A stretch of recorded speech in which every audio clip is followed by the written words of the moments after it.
Hey, thanks for tuning in. It's Sean from Crafted Elements. If you're not familiar with our company, we have been making big silicone molds for woodworkers, makers, and resin artists since 2019. Recently, it's July, August 2021, we've been expanding more into shape molds. Primarily, before we were doing charcuterie boards, small table, top molds, round molds, things like that, basic shapes. And now we're getting into just expanding the product line and getting into other shapes, fun shapes that resin artists can use. We're also doing resin art only molds as well, which are engraved or etched or whatever, which aren't to be used with wood. They're just to be used with resin or concrete.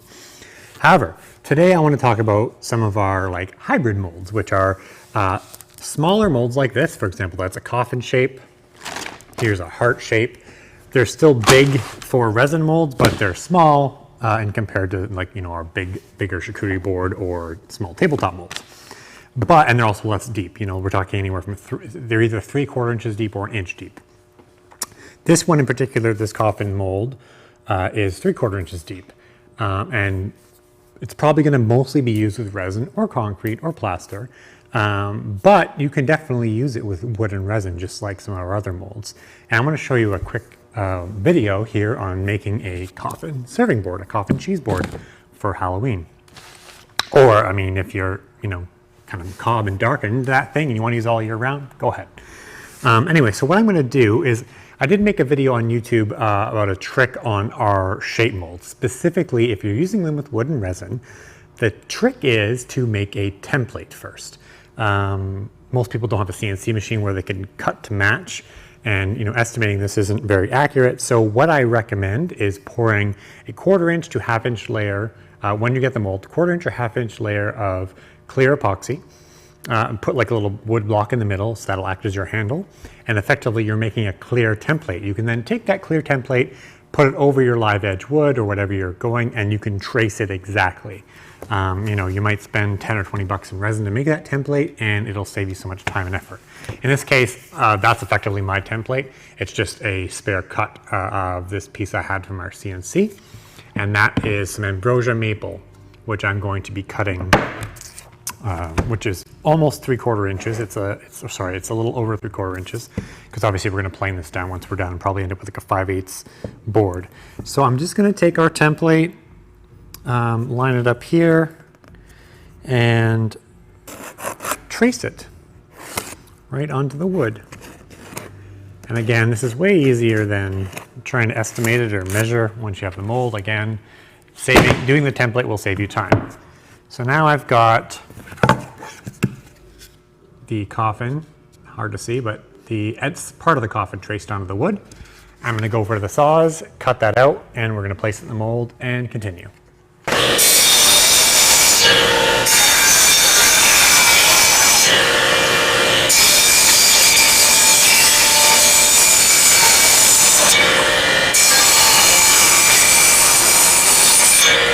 All right, as usual, when working with silicone molds, you always want to spray your mold release. The one I use here in the shop is the MG Chemicals 8329 epoxy mold release. You just want to make sure you're using a proper mold release for silicone molds, and just give that a quick spray, and then give it about 5 or 10 minutes to dry, and then come back and we'll put our epoxy and our wood in.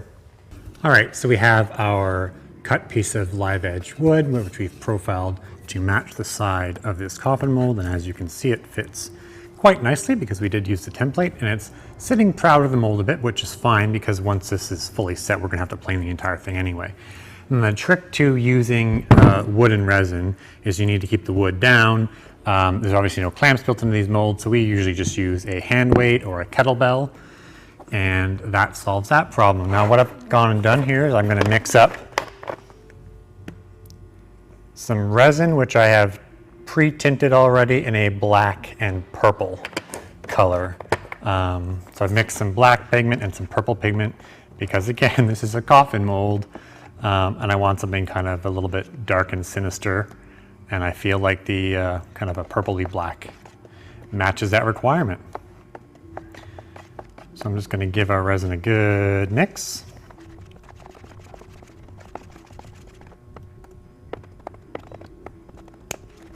And I pour it in the mold. Right up to the top.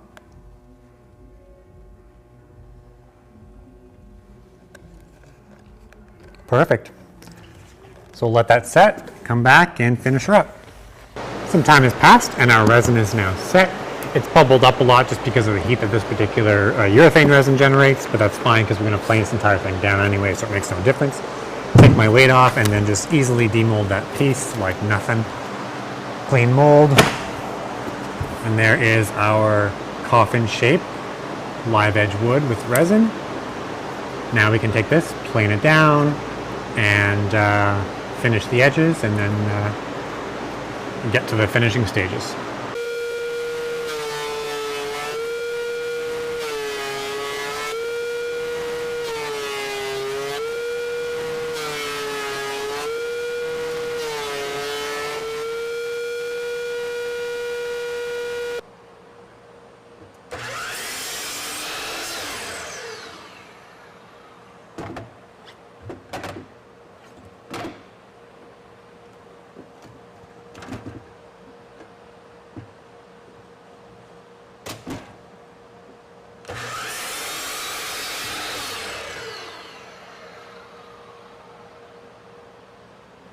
So we've got our planed coffin, planed and trimmed coffin charcuterie board, and what I want to do now is just to make this a little extra cool is to put Happy Halloween down here. So what I've done is I've measured out this distance from here to here. It's 11 inches, and I brought that into Vectric. Vectric is a CNC design software.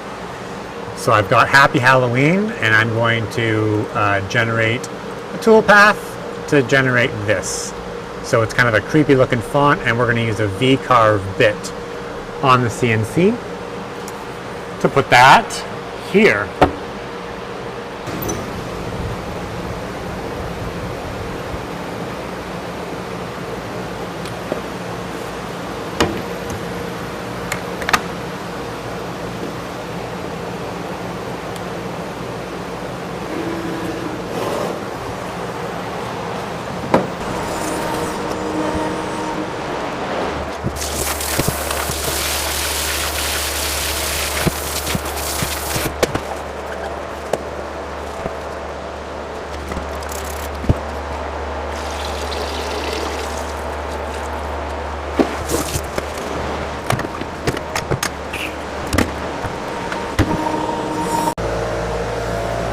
Alright, CNC's done, and you can see it here.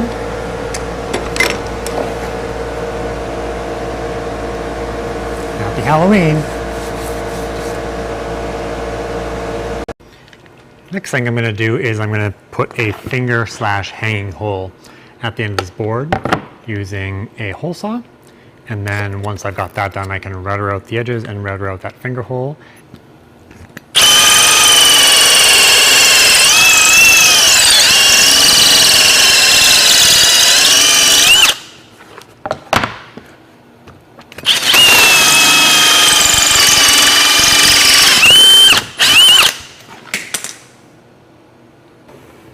Before the actual sanding and finishing, the very last thing we're going to do is router all these edges and then this hole.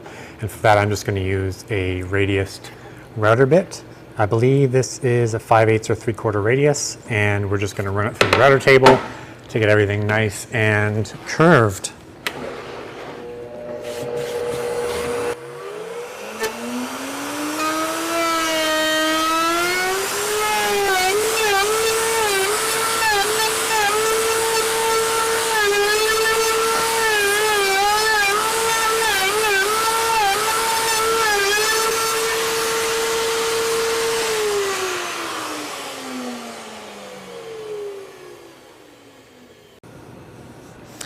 And before sanding, I want to make these letters pop a bit, so I'm just going to throw a little bit of paint on there. I could also just apply stain and then sand it off, but this way I'm just going to do it really quickly, and then we'll sand off the top, leaving the paint on the inside.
So there's a couple of things you can do now to actually finish this.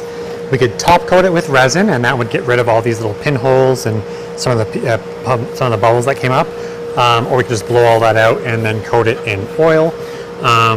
Just depends on how finicky you are and who you're making this for. This is obviously just a sample to show you guys how the coffin mold can work with wood and resin. So I'm not going to go and top coat it and fill these little pits, but I'm going to oil it just so you can see the final product and how it turns out.